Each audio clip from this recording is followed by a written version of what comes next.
सुप्रभात बच्चों।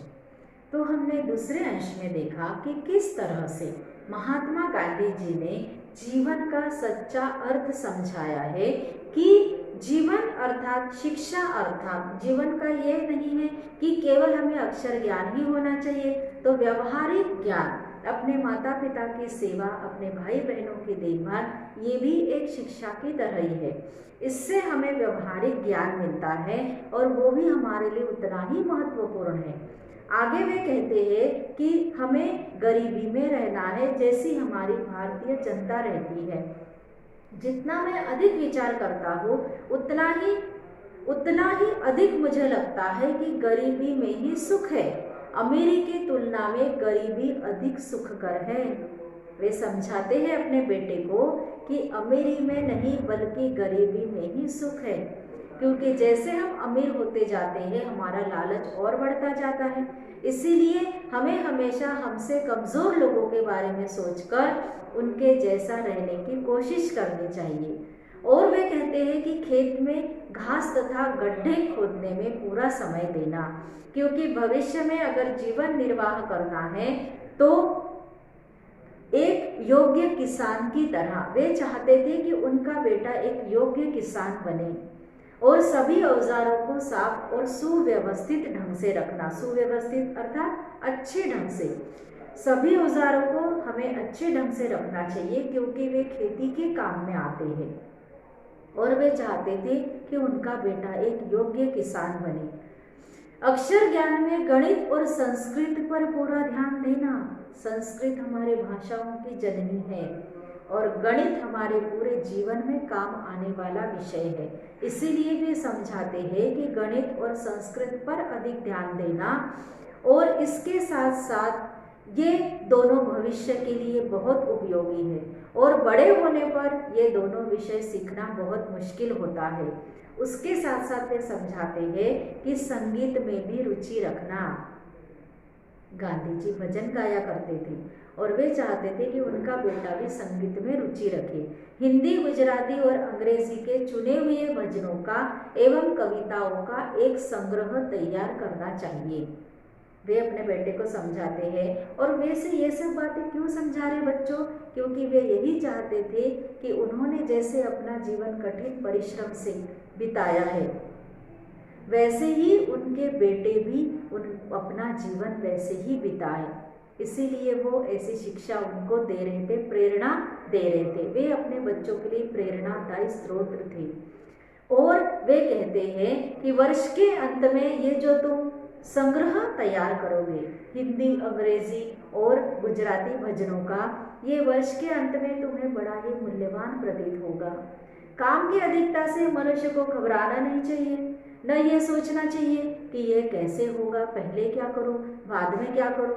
इस तरह से असंबंध की स्थिति हमारे दिमाग से हमें निकाल देनी चाहिए। शांत चित्त से विचारपूर्वक तुमने यदि सद्गुणों को प्राप्त करने की चेष्टा की तो वे तुम्हारे लिए बहुत उपयोगी और मूल्यवान प्रमाणित होंगे।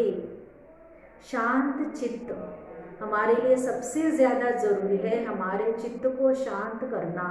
अगर हमारा चित्त शांत है, अगर हमारा मन अशांत है तो कोई भी कार्य हम ठीक ढंग से नहीं कर पाएंगे बच्चों।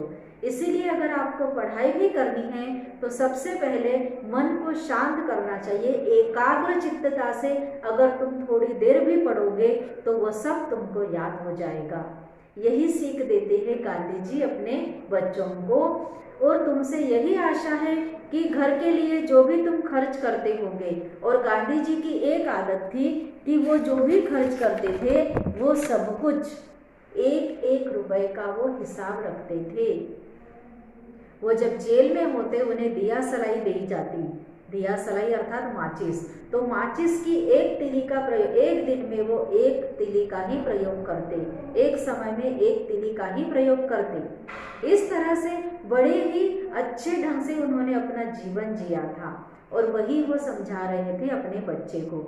मुझे यह भी आशा है कि तुम रोज नियम पूर्वक प्रार्थना करते होंगे और रविवार को श्री वेस्ट के यहाँ प्रार्थना के लिए भी जाते होंगे। वे हमेशा सर्वधर्म समभाव की शिक्षा देते थे बच्चों।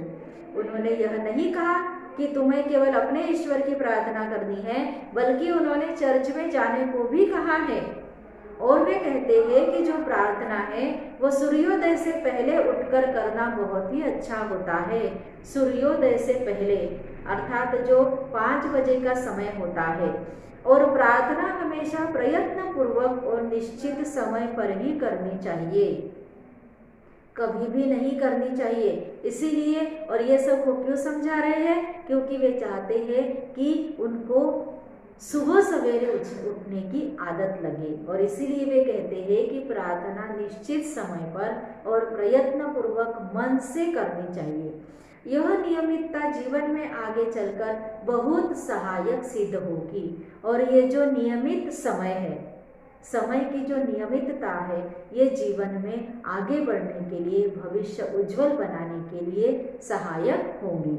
इस पत्र को पढ़कर अच्छी तरह समझ लेने के बाद मुझे जवाब देना, और जवाब जितना चाहो उतना लिख सकते हो।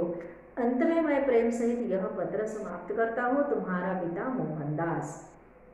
इस तरह से उन्होंने अपने बेटे को कर्तव्य का बोध, चरित्र निर्माण, प्रार्थना नियमित समय पर ही करना है, कभी भी नहीं, ये सारी बातें उन्होंने एक छोटे से पत्र के द्वारा अपने बेटे को समझाई है।